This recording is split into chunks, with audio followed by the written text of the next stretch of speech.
नमस्कार, 5 की आंच आप देख रहे हैं और आपके साथ मैं हूं पुनीत। छापे पर सवाल और सियासत लाल लाल, और इसी को लेकर जो छापे पड़े हैं कांग्रेस के लोगों पर, ईडी के, इसको लेकर कांग्रेस आरोप लगा रही है केंद्र सरकार पर, लेकिन बीजेपी इसका जवाब दे रही है प्रेस कॉन्फ्रेंस करके। देखिए, चल रही है।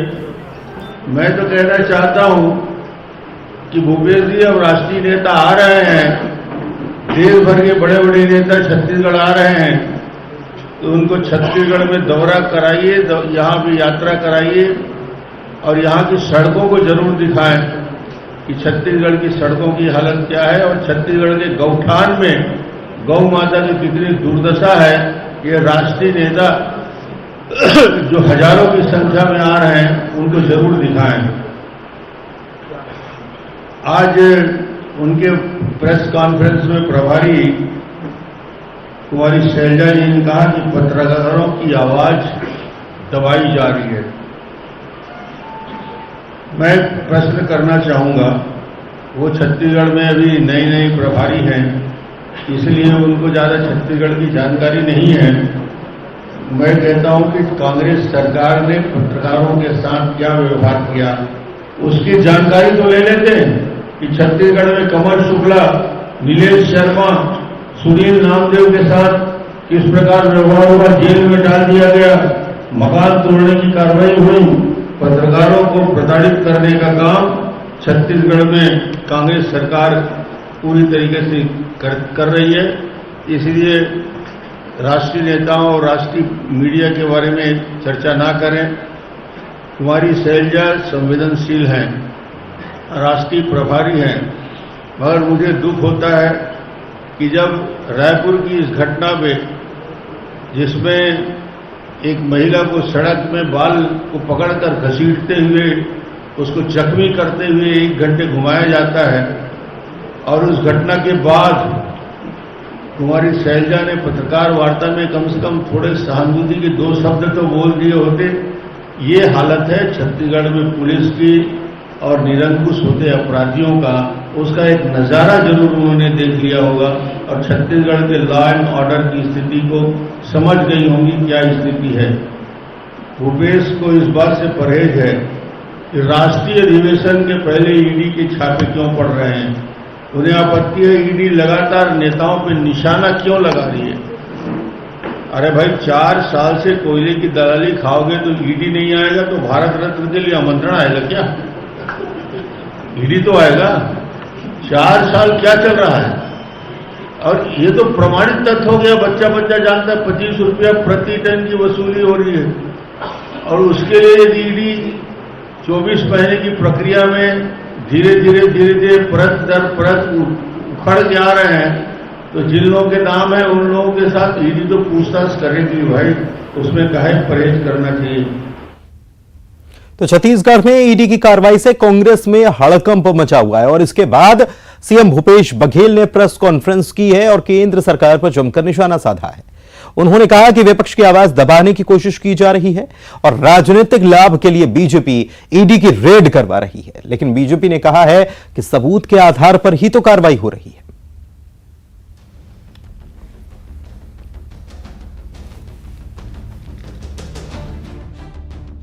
छत्तीसगढ़ में ईडी की कार्रवाई पर सियासत तेज हो चुकी है। सोमवार को ईडी ने राजधानी रायपुर, भिलाई समेत कई जगहों पर छापेमारी की। सुबह 5 बजे से ईडी की टीम प्रदेश में 12 से ज्यादा कांग्रेस नेताओं के घर पर छापे मारने पहुंची, जिसको लेकर कांग्रेस नेताओं और कार्यकर्ताओं ने अपने नेताओं के समर्थन में ईडी के खिलाफ विरोध प्रदर्शन किया। वहीं प्रदेश के मुखिया भूपेश बघेल कांग्रेस कार्यालय राजीव भवन में प्रेस कॉन्फ्रेंस कर केंद्र सरकार पर जमकर निशाना साधते नजर आए। उन्होंने कहा कि 4 दिनों के बाद रायपुर में कांग्रेस का महाधिवेशन होना है। तैयारियों में लगे साथियों को इस तरह रोककर बीजेपी हमारे हौसले तोड़ नहीं सकती। भारत जोड़ो यात्रा की सफलता और अडानी की सच्चाई खुलने से बीजेपी डरी हुई है। मुख्य रूप से डरे हुए लोग हैं। लोकसभा में प्रधानमंत्री जी कहते हैं मैं कितनों पर भारी पड़ता हूं। आज जब लगातार ये रेट डाल रहे हैं, इससे स्पष्ट हो गया है कि कांग्रेस पार्टी से घबराई हुई है भारतीय जनता पार्टी भारत जोड़ो यात्रा में जो सफलता मिली, राहुल जी के नेतृत्व में जो यात्राएं हुई कन्याकुमारी से लेकर कश्मीर तक, उससे भारतीय जनता पार्टी बेचैन है। वहीं कांग्रेस प्रदेश प्रभारी कुमारी सैलजा ने भी केंद्र सरकार पर जमकर निशाना साधा और कहा कि बीजेपी कांग्रेस से डरी हुई है। मोदी जी की सरकार विपक्ष की आवाज उठने नहीं देना चाहती। केंद्र सरकार, माननीय मोदी जी की सरकार जिस तरह की दमनकारी नीतियों को अपना रहे हैं, विपक्ष की आवाज उठने नहीं देते, चाहे संसद में हो चाहे बाहर। संसद में हमारे नेताओं के वक्तव्य को एक्सपंज किया जाता है ताकि जो इनके साथी हैं, जिन पर असली मायने में रेड होना चाहिए,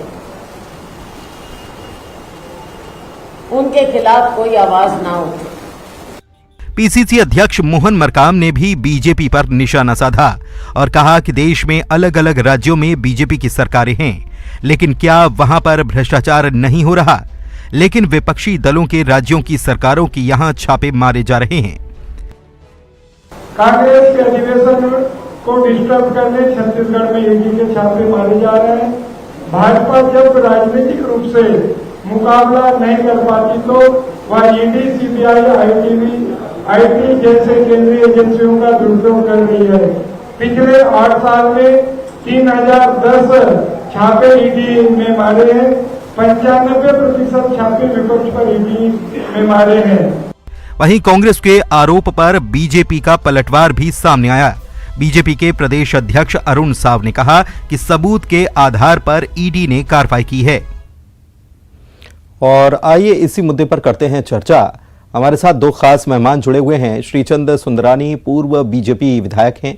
सुंदरानी साहब, आपका बहुत स्वागत है। और साथ ही में हमारे साथ जुड़े हुए हैं अमित श्रीवास्तव, कांग्रेस के प्रवक्ता।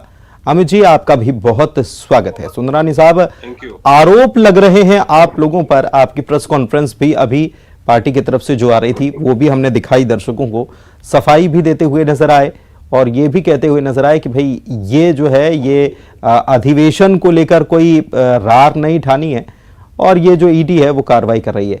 क्या है आपका स्टैंड इस पर?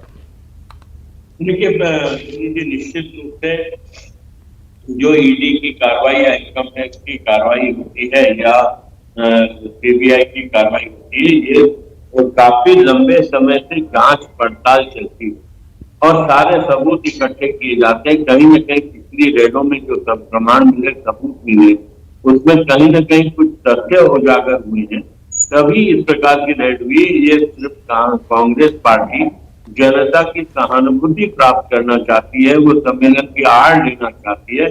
सम्मेलन का ये स्वतंत्र एजेंसियों को क्या लेना देना, किसी राजनीतिक दल के कार्यक्रमों से इनको क्या फर्क पड़ता है?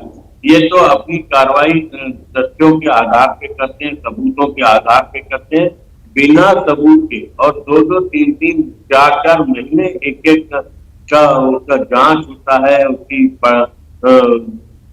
खुफिया रूप से उसकी जानकारियां एकत्रित की जाती है, तभी ये रेडें संभव होती है। मैं तो व्यापारी समाज से आता हूँ, मैंने देखा है कि अचानक कोई रेड नहीं होता किसी भी व्यक्ति के पास। और जितने भी केंद्रीय एजेंसियां होती है, चाहे यूपीए की गवर्नमेंट नहीं हो, चाहे आज हमारी भारतीय जनता पार्टी की सरकार नहीं हो, सरकारों का बहुत हस्तक्षेप इन एजेंसियों में नहीं होता।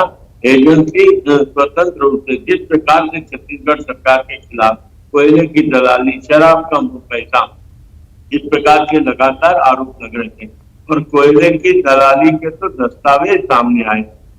आज 4 अधिकारी और कम से कम जेल की शिकंजों में है, उनके साथ 1-2 व्यापारी भी हैं। ऐसे बड़ी संख्या में दस्तावेज ईडी के पास है और उससे ईडी के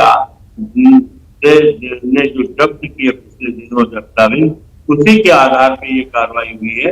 अगर कांग्रेस के नेता गुनहगार नहीं है, कांग्रेस के नेताओं को कोई भी उनकी कमजोरी नहीं है, तो घबराना किस बात का, डरना किस बात का, डरना और किस फिर बात का। बार-बार ठीक है, अमित श्रीवास्तव जी कांग्रेस प्रवक्ता जो हैं, उनसे इसका जवाब भी ले लेते हैं। अमित जी, आखिर क्या वजह है? देखिए, सरकारी एजेंसी है, वो सबूतों के आधार पर कार्रवाई कर रही है, कांग्रेस नेता हो ना हो, आपत्ति क्या है? और कार्रवाई हो रही है तो होने दीजिए।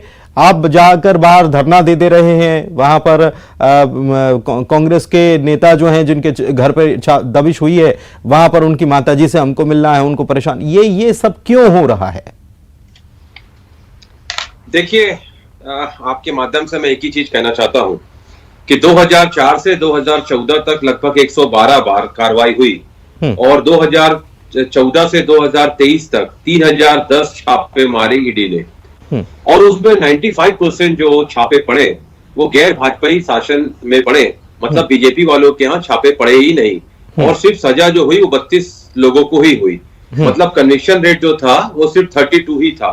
और आपको बता दूं कि जिस प्रकार से भारत जोड़ो यात्रा की सफलता और अडानी की सच्चाई खुलने का हम लगातार जो बात कर रहे हैं, मांग कर रहे हैं, जेपीसी की मांग कर रहे हैं, कहीं ना कहीं विपक्ष जो 17 पार्टियों का विपक्ष एक लामबंद हुआ है और उससे कहीं ना कहीं केंद्र की बैठी हुई सरकार और वहां पर बैठे हुए हुक्मरान तिलमिलाए हुए हैं, परेशान हो चुके हैं और हताशा और निराशा उनमें अब झलकने लग गई है। क्योंकि अडानी के विषय पे प्रधानमंत्री जी ने इतने देर वो स्पीच दिए, लेकिन एक बार भी उन्होंने उनका नाम नहीं लिया। मतलब ये संयोग था कि प्रयोग जनता समझ रही है। और जैसा मैंने कहा ना आपसे कि ये लोग कहीं ना कहीं प्रतिशोध और उत्पीड़न की एक नई राजनीति इन्होंने शुरू की है और इस देश में कई परिभाषाएं इन्होंने बदली है। लेकिन इसको दूसरे नजरिए से आप क्यों नहीं देखते? आपने आंकड़ा बताया कि 2004 से 2014 तक का आपने आंकड़ा बताया, उसके बाद से अब तक का आंकड़ा बताया, और बहुत डिफरेंस है दोनों में, बहुत अंतर है, बहुत बड़ा ही अंतर है।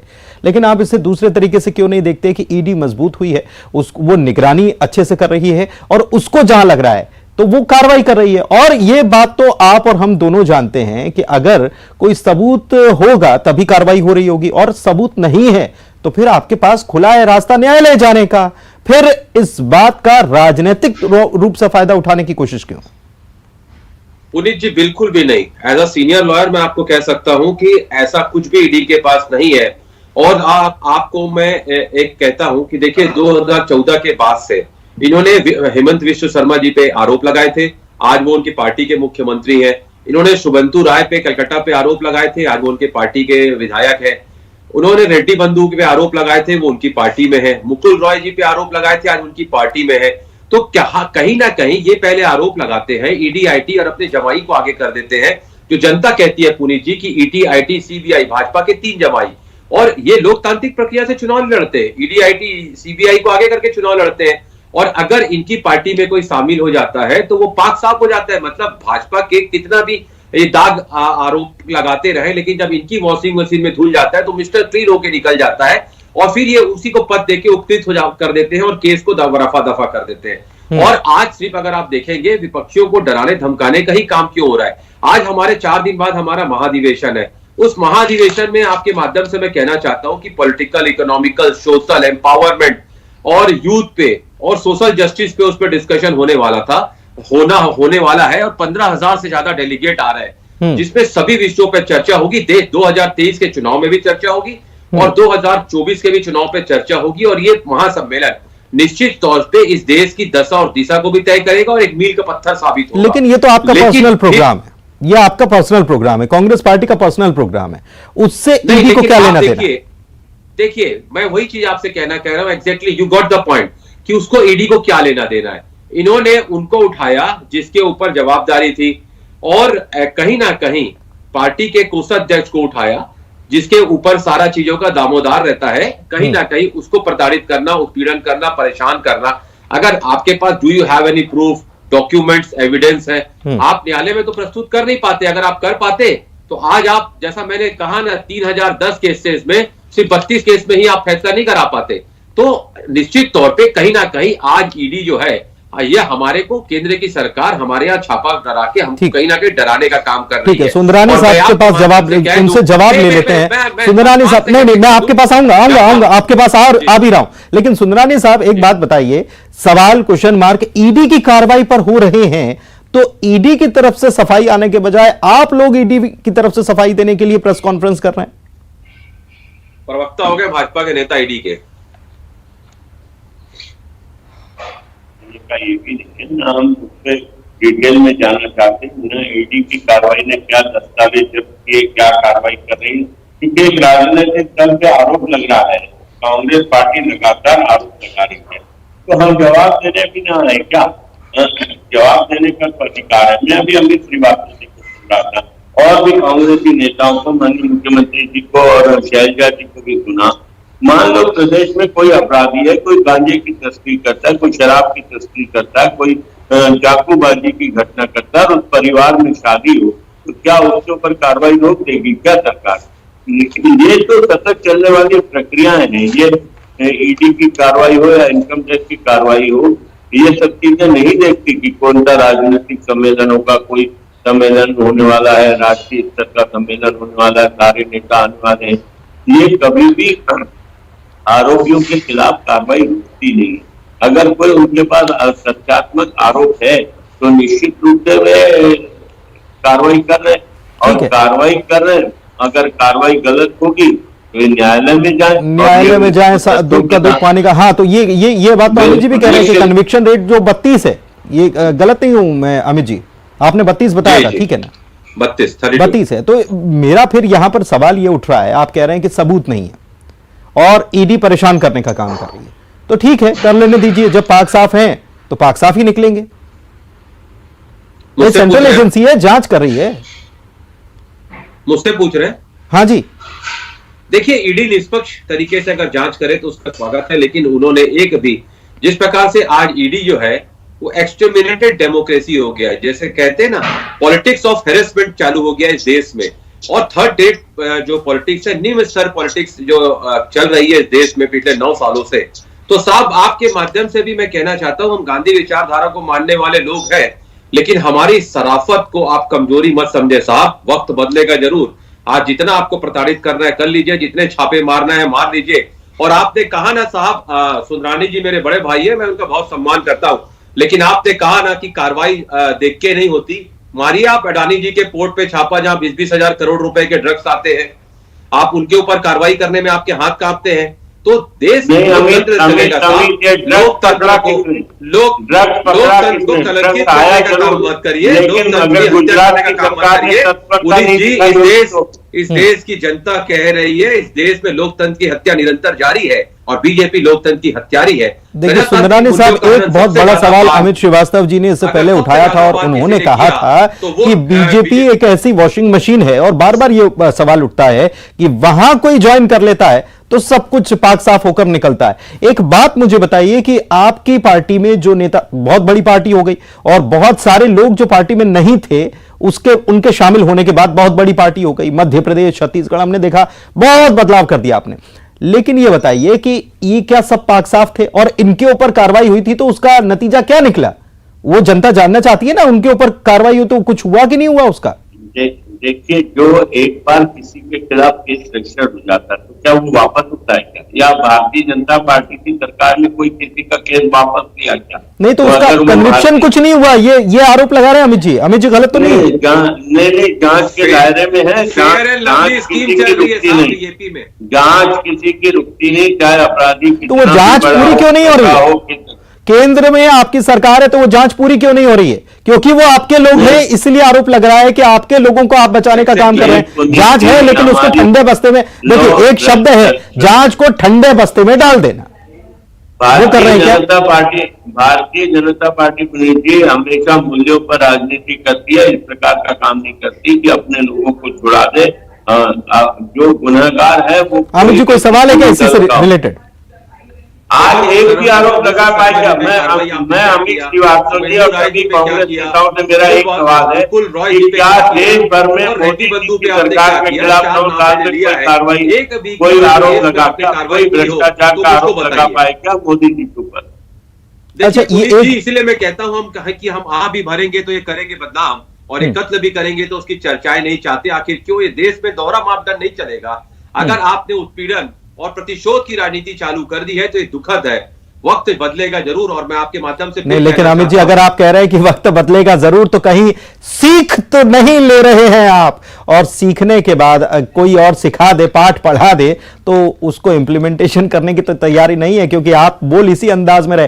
खैर, इस प्रकार की राजनीति होना नहीं चाहिए। दोनों पक्ष अपने अपने तरीके से दलील दे रहे हैं, लेकिन अब यह देखना होगा कि छापों के बाद क्या निकलता है और यह सियासत कहां तक जाती है। बहुत शुक्रिया आप दोनों मेहमानों को चर्चा में शामिल होने के लिए, और इसी के साथ इस डिबेट में इतना ही। नमस्कार।